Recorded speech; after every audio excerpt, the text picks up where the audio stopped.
Melanjutkan tentang strategi bernegara dengan GBHN, ada baiknya kita bantu pemerintah dengan membuatkan GBHN. Kita semua tahu dalam pelajaran bela negara di Lemhanas atau dalam penataran P4, kalau pejabat membuat keputusan atau kebijakan untuk negara harus selalu memenuhi kebutuhan 7 pilar bernegara dan semua untuk kepentingan rakyat. Sesederhana itu. Sekarang kita detailkan. Ketika ada kebijakan dibuat, memenuhi syarat itu apa tidak? Syarat apa? Yaitu memenuhi keuntungan 7 pilar bernegara dan rakyatnya apa enggak? Apa itu 7 pilar bernegara? Ipolek Sosbud Hankam. Ideologi, politik, ekonomi, sosial, budaya, pertahanan, dan keamanan. Kalau tidak, pasti keputusan itu membuat bernegara goyang, ribuh, dan gaduh. Kita lihat tentang RUU HIP. Ubah arti Pancasila jadi Trisila dan Ekasila. Yang sampai saat ini bingung kita kenapa ada yang mau menyentuh pondasi bernegara Pancasila, tetapi tidak ada yang ngaku siapa yang membuat. Bahkan sudah diteken draft persetujuannya. Pastinya RUU itu tidak memenuhi kebutuhan 7 pilar bernegara, yaitu pilar pertama, ideologi. Mengubah arti Pancasila, ideologi bernegara yang sudah fix. Apa reaksi masyarakat? Ya ngamuk lah, jadi aja goyang,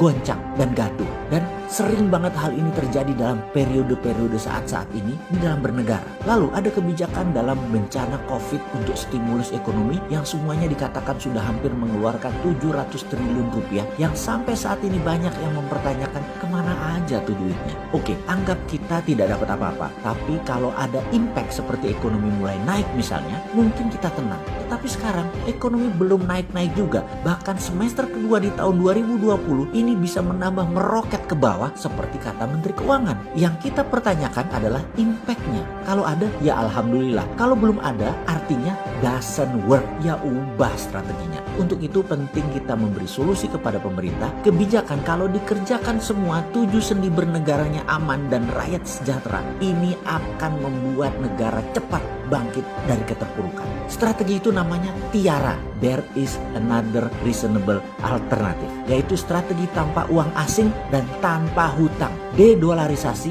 de-yuanisasi, dan no debt. Nggak ada hutang. Kita menerbitkan e-rupiah untuk membantu UKM produktif. E-rupiah akan menjadi jalan alternatif di tengah macetnya ekonomi Indonesia saat ini. Kita review sebentar referensinya biar pada tenang. Baru-baru ini Tiongkok menerbitkan e-renminbi sebagai solusi terbatasnya cadangan devisa dolar yang oleh Amerika dalam tanda petik Tiongkok sedang ditekan. Amerika punya cara untuk menekan peredaran dolar dari dan ke Tiongkok sebagai strategi perang dagang. Namun Tiongkok seperti 30 tahun yang lalu sekarang punya strategi baru, yaitu digital currency. Digital currency punya kelebihan yang tidak dimiliki uang fiat atau uang kertas, yaitu karena berbasis blockchain yang bisa men-track mengikuti kemana transaksi dijalankan uang tersebut dari M0, dari sejak diterbitkan ke posisi terakhir, sehingga hal ini merupakan solusi dari kendali uang beredar yang kalau berlebihan atau karena kelebihan produksi bisa dikontrol, ditarik sehingga selalu balance.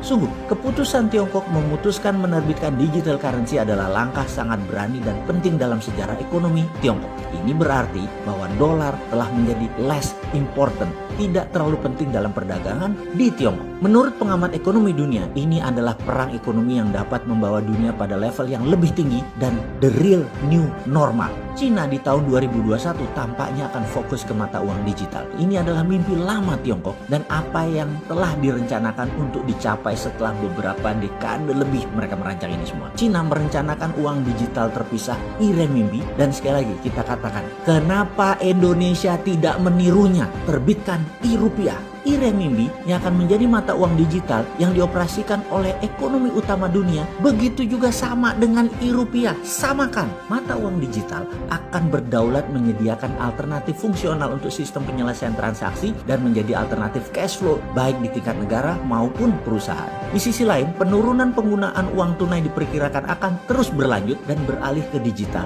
di tengah semakin populernya platform pembayaran digital dan karena orang menghindari kontak fisik selama pandemi COVID. Semua ini menguntungkan e-rupiah. Sebagai informasi tambahan, untuk mempersingkat waktu operasional secara teknis digital currency blockchain, perlengkapannya, teknologinya, dan SDM-nya, semua sudah siap saat ini dan gratis untuk negara. Sehingga ketika pemerintah memutuskan menerbitkan e-rupiah, dengan segera bisa digunakan sistem ini untuk dijalankan. Dengan tanpa menunggu lama, mengingat semua ini harus diputuskan segera dan dijalankan dengan cepat. Ingat, sebuah pameo yang beredar di dunia saat ini mengatakan, COVID kills life but slow government response kill everything. COVID membunuh manusia, namun pemerintah yang lambat merespon akan membunuh semuanya. Kita tidak boleh terlambat. Kita lihat kenyataan bahwa kebijakan ekonomi dan keuangan sejauh ini belum berhasil, dan mengapa ragu menggunakan jalur baru. Apa yang akan kita lakukan dengan e-rupiah? Kita akan membiayai produksi, create supply, create production. Semua UKM kita beri pinjaman tanpa bunga dengan nilai sampai 300 bahkan 500% dari aset dengan syarat pengembangan usaha. Dengan yang diutamakan adalah 1. Barang produksi nasional untuk ekspor. 2. Barang produksi pengganti impor. 3. Barang produksi untuk kebutuhan pangan dan kesehatan. 4. Barang tradable goods lainnya untuk pemenuhan kebutuhan dalam negeri atau domestic consumption. Sungguh, keputusan ini bagi Indonesia digital money adalah infrastruktur pertahanan negara yang utama. Indonesia mendadak menjadi negara berdaulat, independen, bisa menjadi terdepan memanfaatkan kemelut di Laut Natuna Utara.